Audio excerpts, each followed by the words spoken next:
Gather round. It's time for your Real Estate Chalk Talk with the Hittner Group at Coldwell Banker Burnett.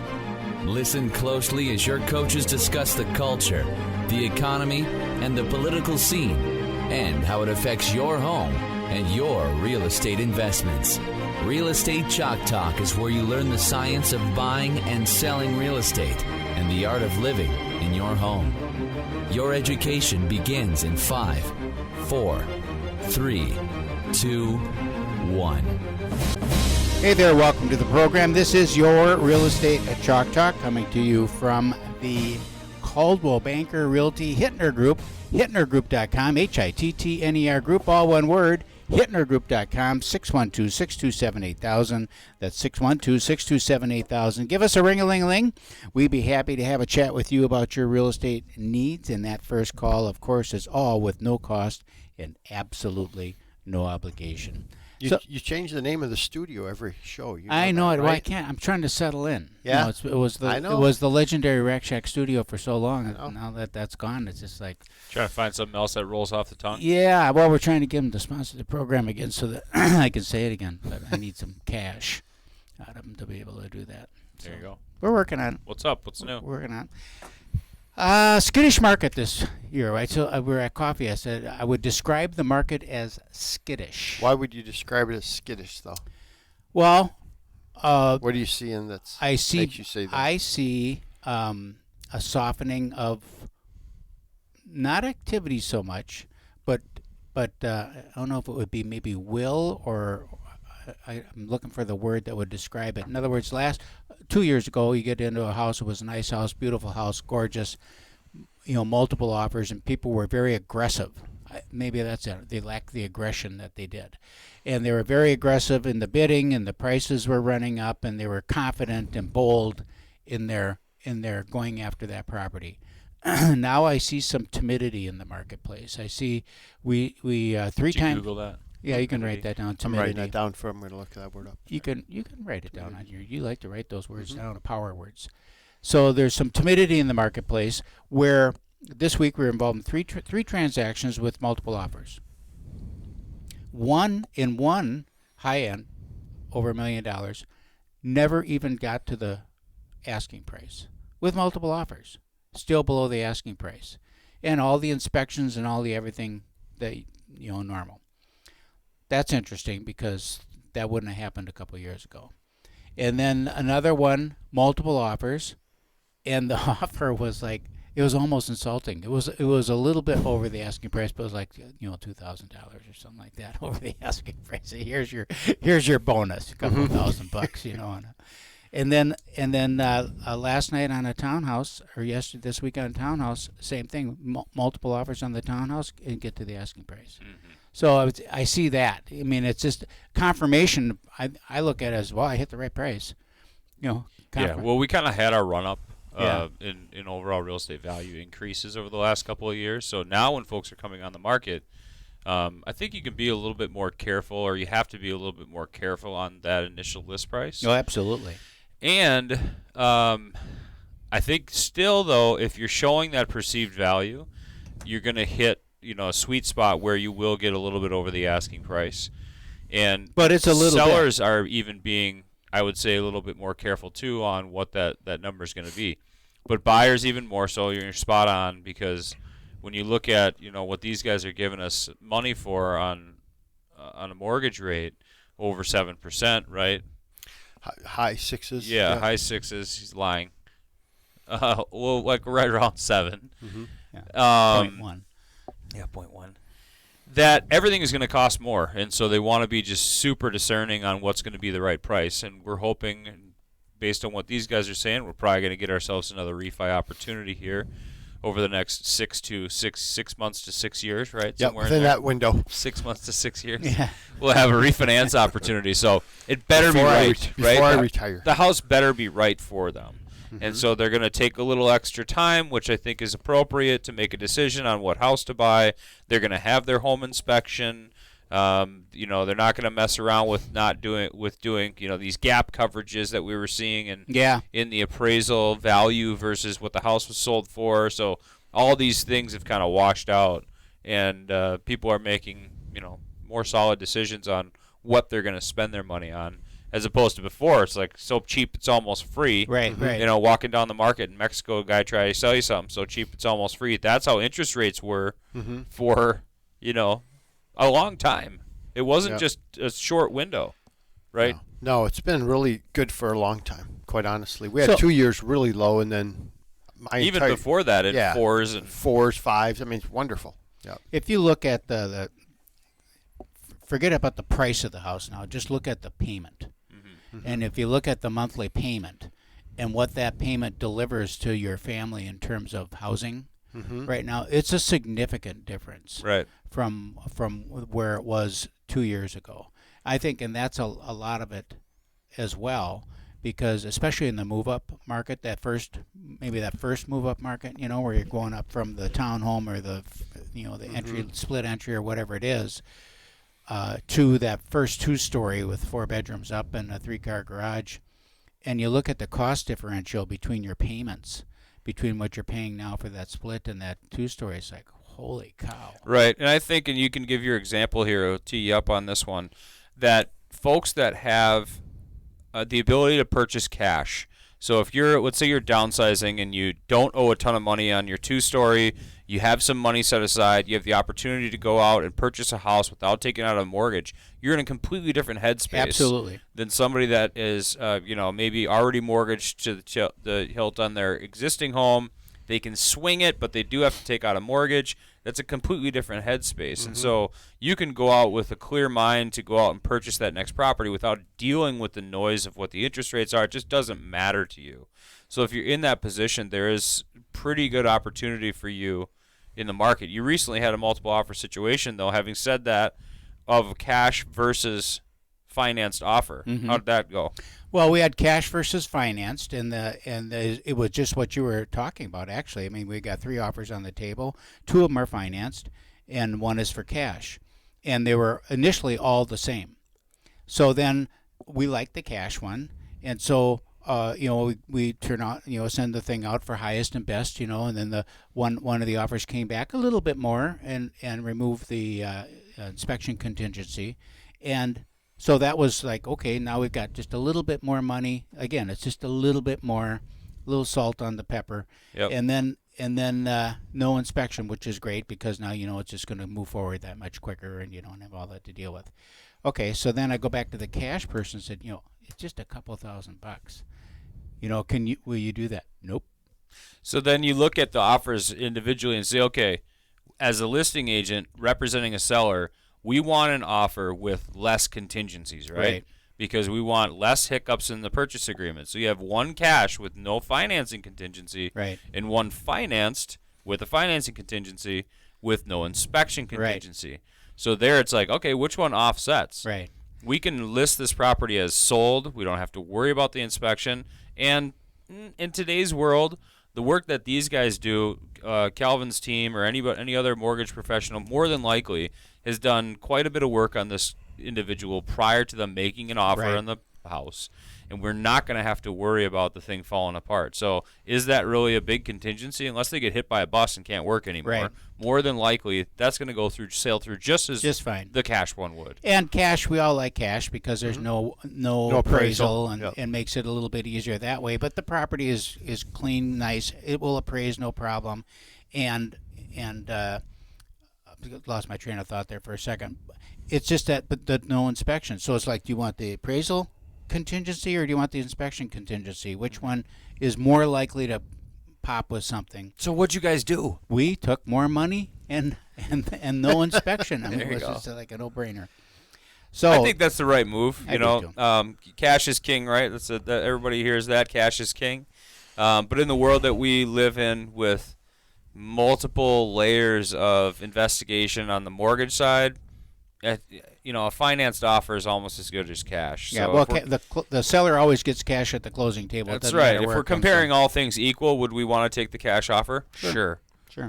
But Quick all numbers. things weren't equal in that scenario, and those 2 inspections and contingencies is where it's at. Just quick numbers, the last minute of the segment here.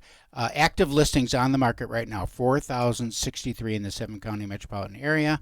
Last year it was 3,100, so we've got about 1,000 more homes for sale this year than last year. So that's the good news. Average days on the market, pretty much, I mean, not that much different, actually. Last year during this time was 17.9 days. Today it's 28.7 days. So it's still a very brisk market. I think that anytime you see days on market under really 45, that's a pretty brisk market. And here you're under 30, so that's good. Inventory's increasing, market time's increasing, interest rates increasing. A lot of things up. Up is good, right? Up is good. Up is good. Well, we're going to head out to break. That is. Give us a call, 612-627-8000. That number again is 612-627-8000. And as always, log on to our website, hittnergroup.com, HITTNER group.com. Hey, welcome back. Thanks for staying with us. This is your Real Estate Chalk Talk, brought to you by the Hittner Group at Coldwell Banker Realty. HittnerGroup.com, HITTNER Group, all one word, HittnerGroup.com, 612-627-8000. That's 612-627-8000. Give us a ring. We'll come out and chat with you about getting your home on the market, get you the best deal possible for your home in whatever market that we're experiencing, because we've got the experience, 30-some years of doing this day in and day out full time, and we love doing it. 612-627-8000. Brian Peterson's in the house, and we are talking about AHS home warranty, home warranties. It's a favorite topic of us. We love our home warranties because it's a protection. I like home warranties on a property for my buyer or my seller, actually, too, because I know then that if something does come up after the closing, that first phone call is not going to be to me or my client. It's going to be to the warranty company, and it's just it's a comforting thing to know. There's been a lot of activity in the. Tell us a little bit about like your payoff history and how much, so people are just going to get an understanding of really how much money the warranty companies actually pay towards claims, and it's kind of what kind of claims are we talking about here? Well, sure. The range of claims that we see, really, it's a broad range. Anything from electrical claims to HVAC when your heat goes out to, as we get into the summer months and the AC units and some of those things. As far as like percentages of claims that we pay out, I mean, it really comes down to what that contract reads and what's going on with the particular failure. But I would say 80-85% of the time we have a claim come in, we have no problems at all. It gets paid out. I mean, we deal on a weekly basis with 1,000+ claims, and I maybe get 3 or 4 phone calls where I've got to step in and try to escalate that claim and get it pushed through. But for the most part, we don't have any issues with that. What's the most common claims you run across? I think the most common is always going to be that HVAC claim, because it's such or a plumbing claim. Those are the two, really, because it's such a need, right? There's lack of heat, or there's a leak somewhere in the house that's going on, and so there's a sense of urgency there that those folks really call in, and they're riled up, rightfully so. Sure. They've got something going on, and it's urgent. Yep, exactly. And so trying to get those guys taken care of right away. So do you have, just in terms of the process through then, do you guys have your own vendors that are in-house service people that go around with AHS on the side of their truck to fix stuff, or how does that So work? we don't have AHS vendors per se with our logo on the side. What we do have is we've got vetted vendors, local vendors in the area that we're servicing, that they're all insured, bonded, Better Business Bureau 5-star rated, that service our clients. Okay. And it's actually a great question. It was kind of a pain point over the last couple of years when we started talking about COVID and some of the things that were going on. And I think, as you guys probably, if you had a client that needed a remodel or any of those things, the contractors were just crazy busy. Yeah. And so the appetite for a contractor to work with a home warranty company when they didn't necessarily need that extra business was certainly a pain point. We're seeing that start to subside a little bit, which is great, because now we have more and more vendors and contractors come in who are working with our company. And the great thing about that is that now we can kind of pick and choose who those vendors and contractors are. Not that we would ever have a inferior contractor work for us, but anytime you have more choices, you can pick kind of the cream of the crops on the top of the list. And so we have more contractors that we add every week, and they are just all local contractors in the marketplace, local businesses. So what would you say is like an average turnaround time? If I'm a homeowner and I wake up and it's cold in the house, I go down, look, and the furnace isn't working, I call the warranty company. When can I expect somebody to come? Yeah, I mean, right now with kind of the weather situation we're in at this time of year, I mean, we're seeing turnaround in 24 hours. Okay. So you file a claim yesterday, they're out today. Obviously, when temps drop and we see some of that, obviously we see a rise in demand, and those times get extended 24, 48 hours. Really depends on the situation, too. I mean, obviously in Minnesota, when you're in mid-February without heat, that's an emergency, urgent situation. Mm-hmm. And so we do have, emergency kind of policies or guidelines in place where if we can't get that assigned in 4 hours, oftentimes we'll allow that consumer, that member, to go search out their own contractor or vendor to come in and service them sooner, and then we'll take care of the process the same way we would with our own vendor. Mm-hmm. It's just outside of the contract through a different outside authorization process. Nice. When you are comparing, when we're dealing with a client and you say, okay, I want a warranty, and then they say, well, what about the gas company? I can just get I can get a guarantee from the gas company.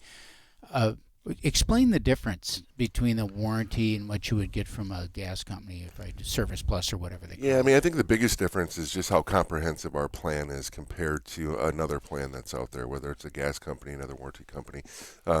We cover so much more, and our aggregates are a lot higher as far as the maximum amount we're going to pay out on those things. And we're a repair replace. Oftentimes when you go with a different company, especially a service plan of some sort, you've got a base level, which is this amount, and now you add this and you add this and you add this, Right. and so by the time you get to that replacement level, where if something fails, they're going to actually come in and replace, you're spending quite a bit of money on that product and on that program. Whereas us, we're a repair replace right out of the gates. That's our product. How do you promote the home warranty thing in the process, Keith, with buyers and sellers? Typically, when you're jump in if you want to comment, but when we're in a listing situation, especially if you're in an older home, if you're in an older home with original furnace, original mechanicals, when you put the warranty on at that time and offer it as a incentive to a buyer that this home is protected, the seller is also protected. And so it gives them a little coverage during the process, because I've had it happen where between the time a purchase agreement is written and we close, the furnace goes out. And, you expect heat, you got to put a furnace in. And, we can go back to the buyer and say, look, you're getting a house with a new furnace now, not an old one, but, would you cough some up? And, if you're the buyer, what are you going to say? Yeah. Probably not. So as the market ebbs and flows too, things become more in vogue and out of vogue, and I think that in how they're handled too. So the way we had the market the last 2 years, where the seller's like, got a house for sale, who's bringing me the best offer? Yep. A lot of buyers agents then were working with their clients to not have inspections, one, get home warranties on almost every property because of that, two.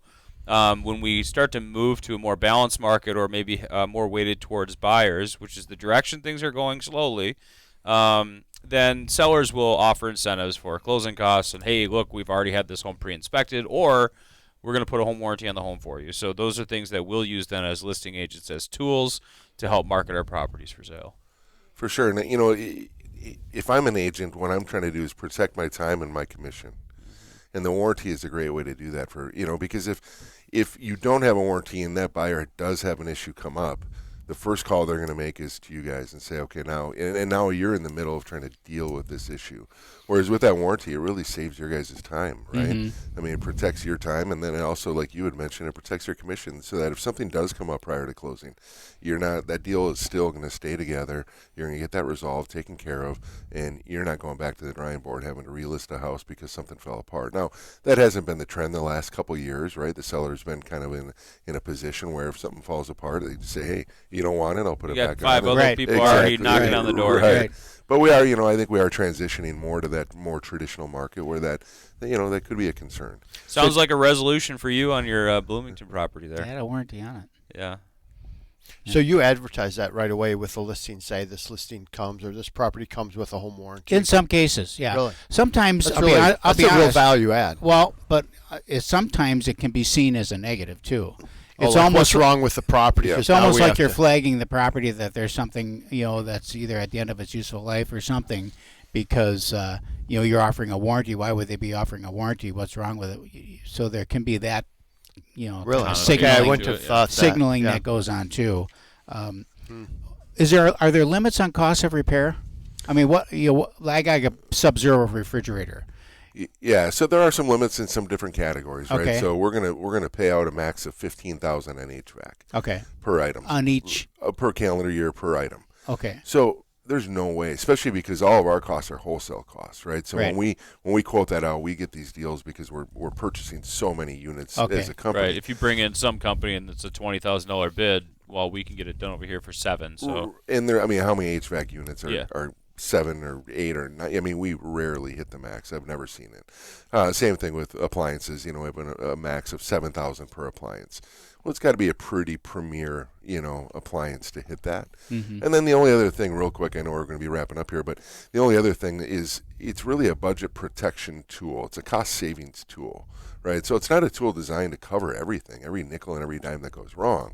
It's designed to step in on that major expense for that homeowner so that they already pushed themselves to get into this house perhaps. Now they have this, Right. the average homeowner can't afford a $5,000 emergency hit. Yeah. Now the warranty can step in. and they can pick these up at any time, right? You can go to, Anytime. what's your website? AHS.com. AHS.com, easy enough. AHS.com. This is Real Estate Chalk Talk. We're going to head out to break. Hey, welcome back to the program. Thanks for staying with us. This is your Real Estate Chalk Talk coming to you from the Hittner Group at Coldwell Banker Realty. HittnerGroup.com, HITTNER Group.com, 612-627-8000, 612-627-8000. That's the number you see on all the signs around town. Give it a ring-a-ling-a-ling, and we'll have a wonderful conversation with you about your real estate needs. All right, so we're talking with Brian Peterson, AHS Home Warranty. What was that, Keith? What's the AHS Home Warranty. American Home Shield. American Home Shield. Trying to memorize it. 50 Yeah, I know. years Put it plus to in the memory. business. 50 years?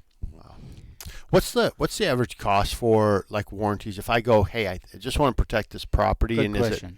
is it cheaper for realtors to buy it and then provide it, or is it cheaper for homeowners, or is it the same price? It's and the same price. levels, and all that we kind have of stuff. yeah, we have 3 different levels. Our base level is really it's going to cover your plumbing, electrical, your HVAC.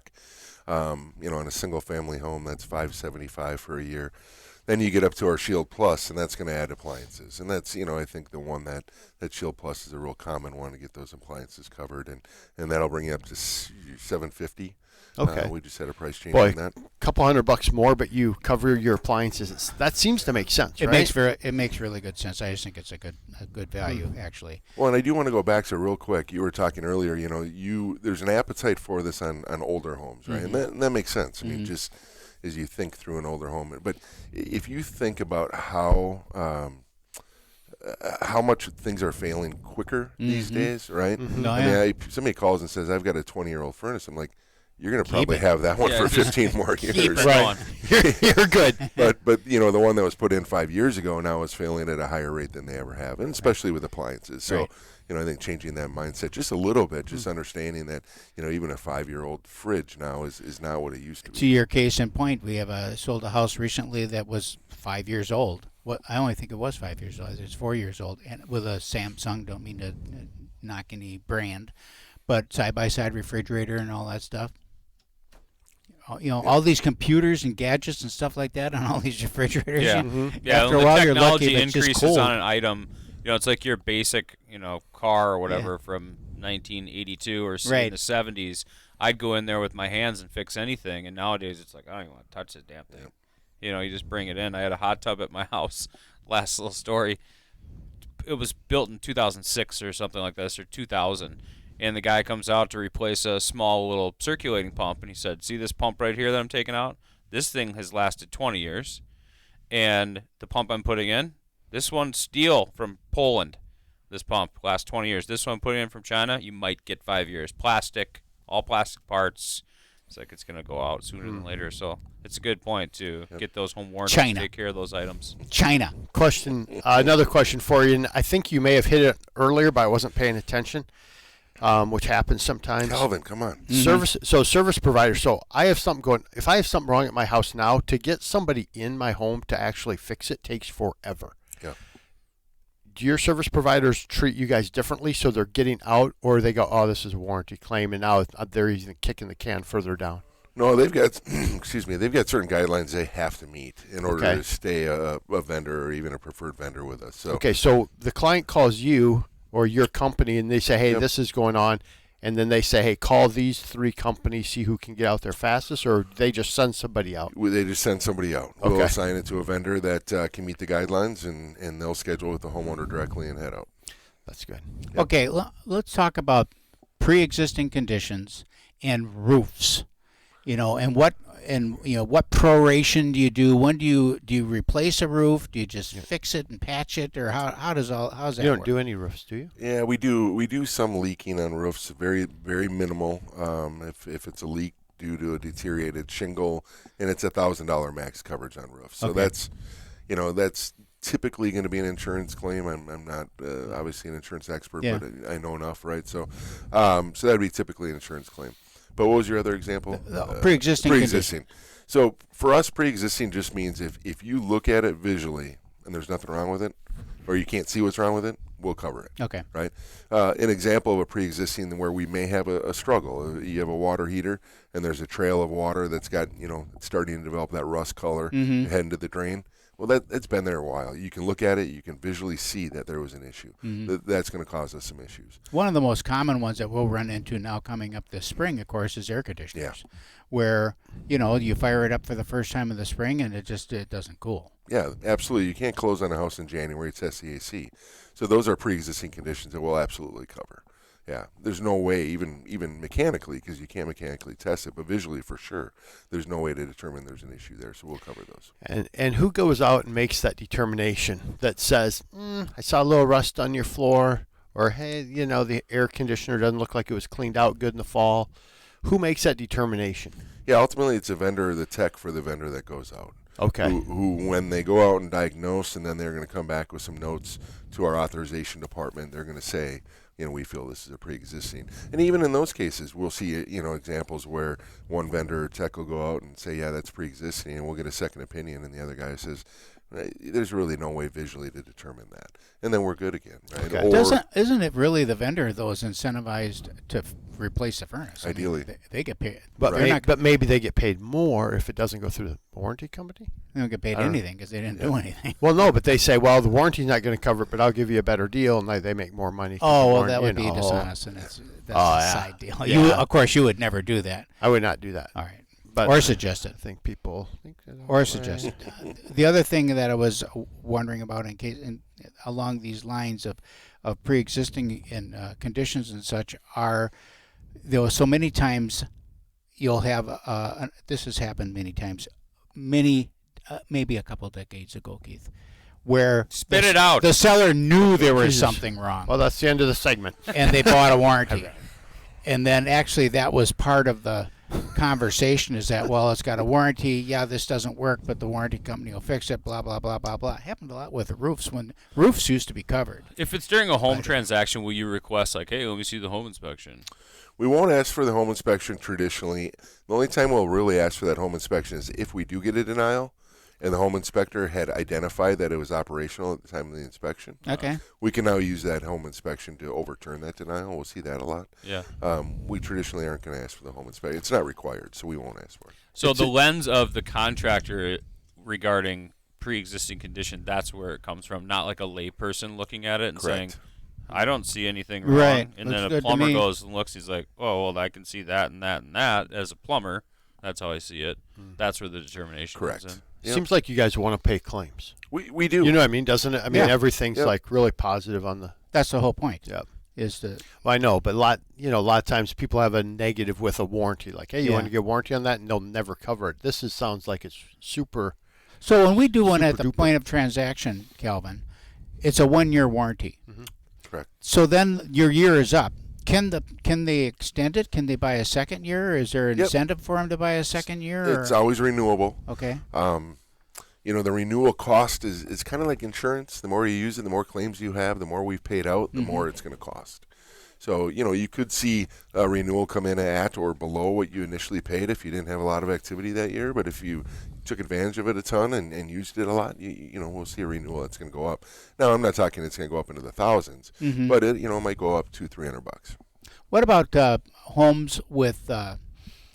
You're not supposed to say mother-in-law apartments anymore, but I'm going to say like a mother-in-law apartment. You can't say mother-in-law apartment? No, it's banned. It's one of the banned It's terms. hate speech now. Multi-generational living? Well, can't say that either. It's with a second living unit within the home. That maybe will have 2 kitchens. Sure. How is that serviced? So we do have optional add-ons for a lot of things, right? Hot tub example, you can add hot tub coverage, pool coverage, and we have mother-in-law apartment coverage Okay. as well. Do you actually call it that additional? now? I think additional unit is what we call it. Okay, there you go. And we have Just took the ethics. Primary bedroom. Primary. we have duplex coverage. We up to a 4-plex. So. Yeah. That's wonderful. Okay, so Brian Peterson, do people call you directly, or do you just get involved when there's a problem, or how's that go? Some people call me ahead of time before they're going to make that claim just to ask, is this something that we would cover? And sometimes it's hard to know without knowing exactly what the diagnosis is, so sometimes we need to get a vendor out there before I can answer. But otherwise, they'll call if they're running into some perceived delays or some things that are going on. Do you ever get the agents trying to step in and manage the thing? All the time. Yeah. all the time. Which is all the time. I hate realtors. Which is fine because I don't want. I mean, that's part of the benefit for the agent is it's hands off, right? Yeah. So Right. So I don't want them to have to be involved in the transaction. I want the homeowners to call me directly. Yeah, get in there, try to micromanage it and all that stuff. Yeah, let you do your job. And that's really where it's at, right? It's a contract between that individual homeowner and AHS, and so there's processes and steps there to take care of that for them. Yep. But oftentimes the agent's the one who referred it or recommended it, so they kind of feel an obligation to get in and help out, right? And Help out if needed. Yep. So. Brian, Yeah.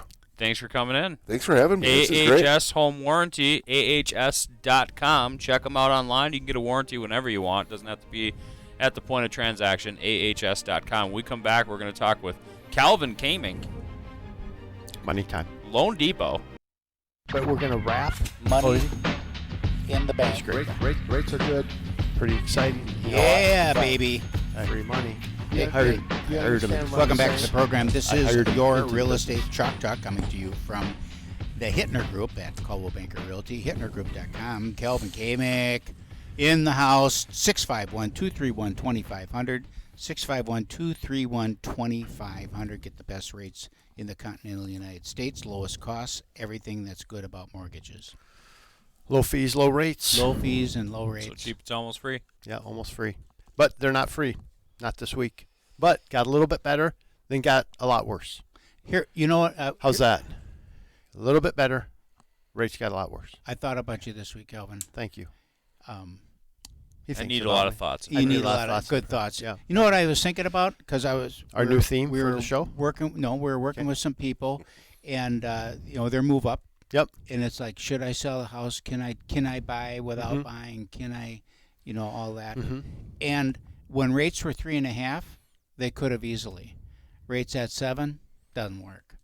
Doesn't work. That's taken a lot of people out of the market as well. Well, and I had that this week with one couple, and then what we had to do as well was they need to get a bridge loan to get the down payment, right? Right. Just going to do a bridge loan, get the money, buy the new home, then do a recast and all this stuff, right? Right. Well, those HELOCs. Guess what rates you're running on HELOCs right now? 8.25%. 8.5 to 9%. Yeah, Wow. I just got because I have a home equity line of credit from when we bought that's just sitting there. Yep. And my wife's always like, "We should close that." I'm like, "Why? It's It's access 60 to- grand sitting there if you ever want to use it." It's access to and I capital. got the deal from Deerwood. Okay. Great bank. Yeah. And it's like 8.25 or something like that. I'm like, Yeah. I probably wouldn't use that first if No. you needed money, Yeah, but right. there it The is first because one. they'll be back down. And So it is interesting because everybody's saying, "Hey, I'm not going to get rid of my 3.5% rate. I'm just going to get a HELOC." Well, the time is going to come when those HELOCs come to bear and they go, "Oh my gosh, I'm at 8.5, 9%." Where they're going to say, "You know what? A 4%, 4.5, 5% rate is going to be better than my blended rate from that 3.5 and that." We're not there yet, but Right. it's coming, right? It's coming. So then you also have to add in that new payment, right, into our debt ratio. So now you've got a 6.75% 30-year fixed rate. You have an 8.5% HELOC rate. I mean, it's just like, oh, man, you got to be making some bank. I Yeah, have man, an you have to make adjustable rate Hittner. mortgage. You got to have Hittner money to Right. get into I have a an house. adjustable you rate know? mortgage on rental property. And just been kind of letting her go for probably 10 years. I mean, it's 12 years. Best loan you ever got. It is, yeah. Thank you for that. It's a long.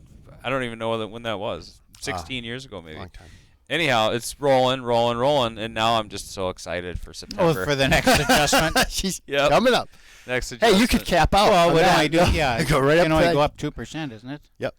Yeah, I'll probably put it. It'll get her in there though. Yeah. Yeah, the only year that you And have. so I'm debating: do I just pay it off now? Because it's like I've had a good run. You know, do I just throw?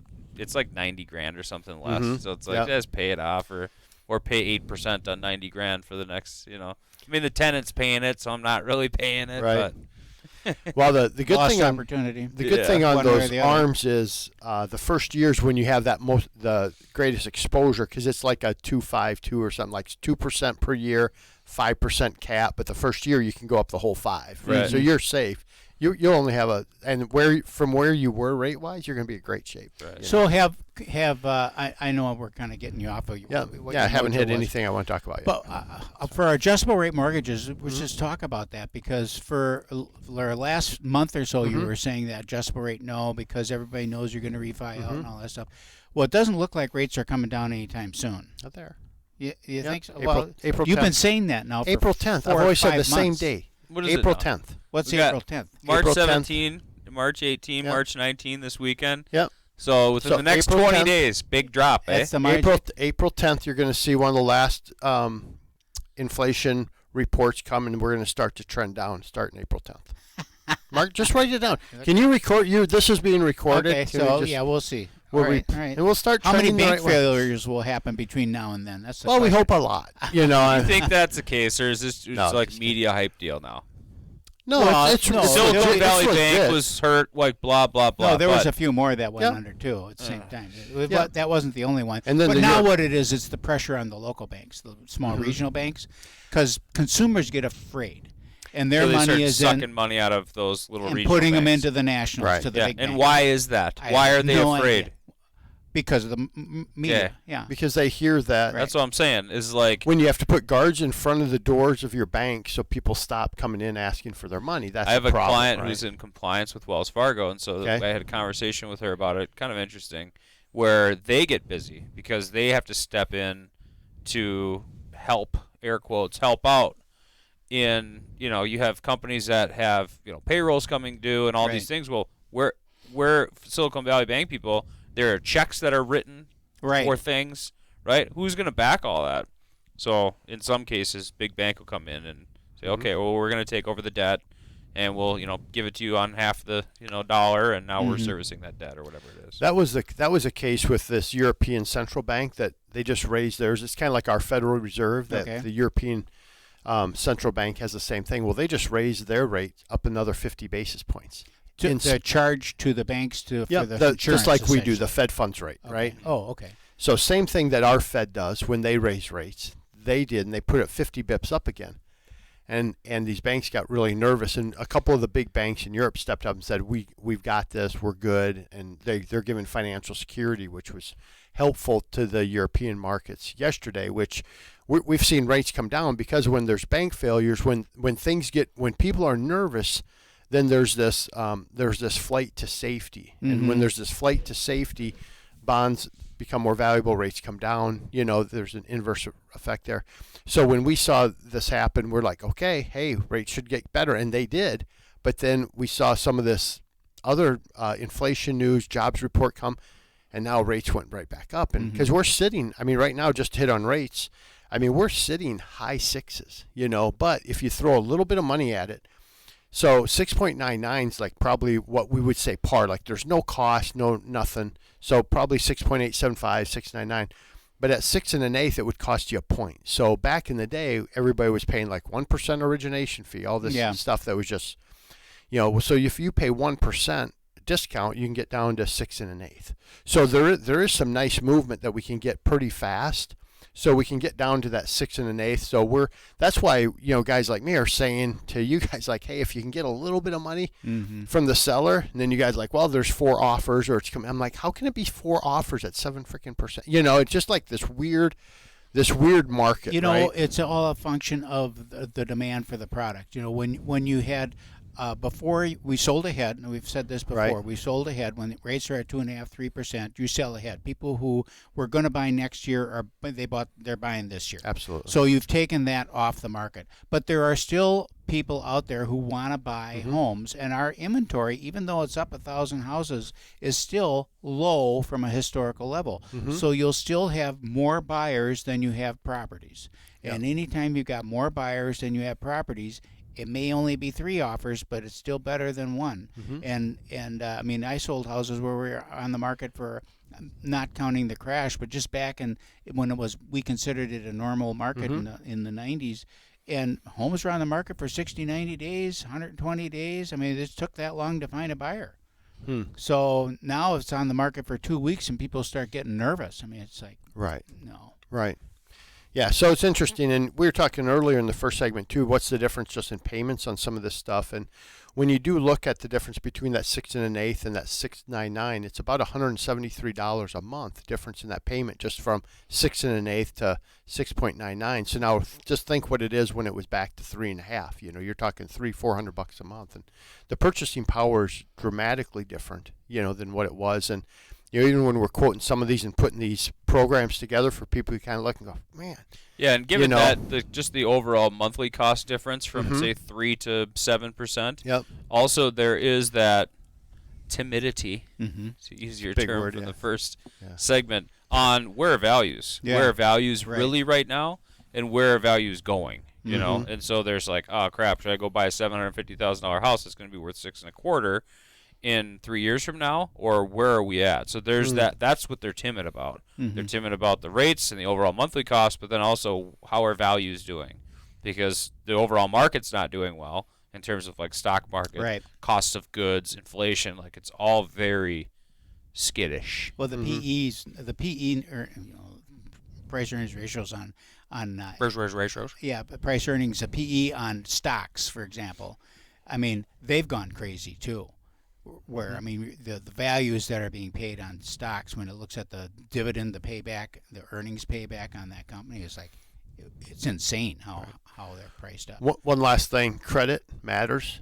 We're seeing a lot more hits. They call them loan level adjustments on credit. So that same scenario I gave you, at 699, you're talking about a half point higher in rate just if your credit's at 660 versus 760. So 100 points on your credit score. So you could be looking mid-sevens easy if you don't get your credit house in order. So we're doing What's a sweet spot on credit? 740. 740? 740 plus. Yeah. So Keith, mortgage and real estate, Keith, give you're us a gonna have to call. work on Call that. Calvin Kamink, 651-231-2500. Calvin Kamink, Loan Depot, 651-231-2500. Or call us anytime, 612-627-8000. That number again is 612-627-8000. And remember to log on to hittnergroup.com, HITTNER group.com. See you next week.